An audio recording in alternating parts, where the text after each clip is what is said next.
Pagsilip ko nga sa perahan ko, marami na pala akong benta. Buti na lang mabili ngayon. Paano kasi meron bumili 4 na 20? At ito mga bata naman, todo pa sikat nga sila sa camera. Kasi first time lang nila. Isang panabagong kwento na naman to. Pero bago ang lahat, intro muna ako. Ako si Yan, isa akong selbetero at ito ang kwento ko. Ngayon araw nga maganda yung panahon. At wala pang pasok yung mga bata. Kaya panagurado na sa labas sila. At marami bibili sa akin. Pang episode 9 na nga ng benta series. Sana ngayon araw makarami ako. Meron na nga bibili kaya tumabi muna ako. At ito ako buha na ako ng cup. Pinuksan ko na nga tong cart ko. At nagsimula na nga magtaka ng sorbetes. Wala nga pasok yung mga bata ngayon. Kaya okay to, makakarami ako. Kasi pag may pasok, tinutumal ako. Wala kasi yung school na tinatambayan. Natapos ko natangalin sorbetes niya. Kaya ito binigay ko na sa bumili. At sinarado ko na nga tong cart ko. Yung nasara ko na, umalis na nga ako. Sana ngayon araw makarami ako. Tinumal kasi ako nakaraan. Meron nga umarang sa akin. At bibili nga daw sila. At meron pa nga lumapit para bumili. Kaya ito binuksan ko na tong cart ko para ipakita yung flavor sa kanila. Kumuha na nga rin ako ng 2 apa. At meron nga ulit lumapit para bumili ng sorbetes. Kaya ito kumuha ulit ako ng 3 apa. Bali 5-10 apa na nga to. Kaya ito nagsimula na ako magtaka ng sorbetes. Ito na nga yung sinasabi ko. Dahil walang pasok ngayon, yung mga bata nasa labas. Kaya marami bibili sa akin ito. Natapos ko nang takalin sorbetes nila. Kaya ito isa-isa ko na binigay sa kanila. Sinarado ko na nga tong cart ko. At yung nasara ko na, umalis na nga ako. Doon naman ako banda sa mga maraming bata para makarami ako ng benta. What's up mga boss? Ay na nga benta check tayo ulit. Bale, episode 9 na nga to ng benta series. Check natin ang benta natin ngayon araw. Mga boss medyo marami na din. Hindi ko alam magkano to, pero maraming barya Siguro mga nasa 300 yan. Ito nakita ko si Kagawad Jello. Ayun, dyan nga pala Gawat mo nga. Ayun, Kagawad Oka. Ayun, shoutout nga pala sa mga kagawad natin dito sa Pangkulase. Ayun nga mga boss, maaga pa naman. Medyo marami na din. Kaya tara, let's go.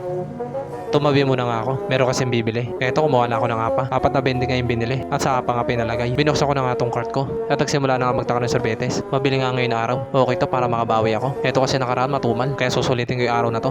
Natapos ko nataka yung sorbetes nila. Kaya ito binigay ko na sa kanila. Yung naibigay ko na, sinarado ko na tong cart ko. At umalis na nga ako dito. Shoutout nga pala sa bumili. Kasi kilala nila ako. What's up mga boss? Ayun, benta check na naman tayo. Natin kung magkano kinita natin ngayon hapon. At ito nga mga boss, marami na nga din. Pabili kasi ngayon kasi walang pasok yung mga bata.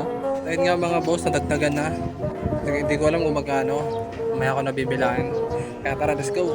Tumabi muna nga ako kasi meron mga bibili. At ito nga, kinuha ko na yung mga bayad nila. Yung nakuha ko na, kumuha na nga ako ng cup. Binuksan ko na nga tong cart ko. At nagsimula na ako magtaka ng sorbetes. 3-10 yung binili nila. At yung mga bata nga dito, tuwan-tuwa nga sila. Kasi ngayon lang ako nag-vlog dito. Natapos ko nataka yung sorbetes nila. Kaya ito, binigay ko na sa kanila. Sinarado ko na rin tong cart ko. Yung nasara ko, umalis na nga rin ako. At habang naglalakad nga ako, meron nga ulit bibili. Kaya ito, tumabi nga ulit ako. Kumuha na ako ng apa. At 10 yung binili. Kaya ito, binuksan ko na tong cart ko. At nagsimula na ako magtaka ng sorbetes. Todo pasikat nga yung mga bata dito. Kasi ngayon lang ako nag-vlog dito. Ngayon lang kasi ako nakapunta dito. Natapos na ako sa pagtataka ng sorbetes. Kaya ito binigay ko na sa bumili. At sinarado ko na itong cart ko. Yung nasara ko, umalis na nga rin ako. Shoutout nga pala sa mga bata dito. Kasi idol na idol nila si Mang Yan. Ginabi na naman nga ako. Pero okay lang, nakabenta naman ako. Tumabi mo na nga dito sa gilid. Benta natin mga boss Kano ba to? Mga 900. Siguro nasa ko benta. May pareya pa Siguro mga 1-3.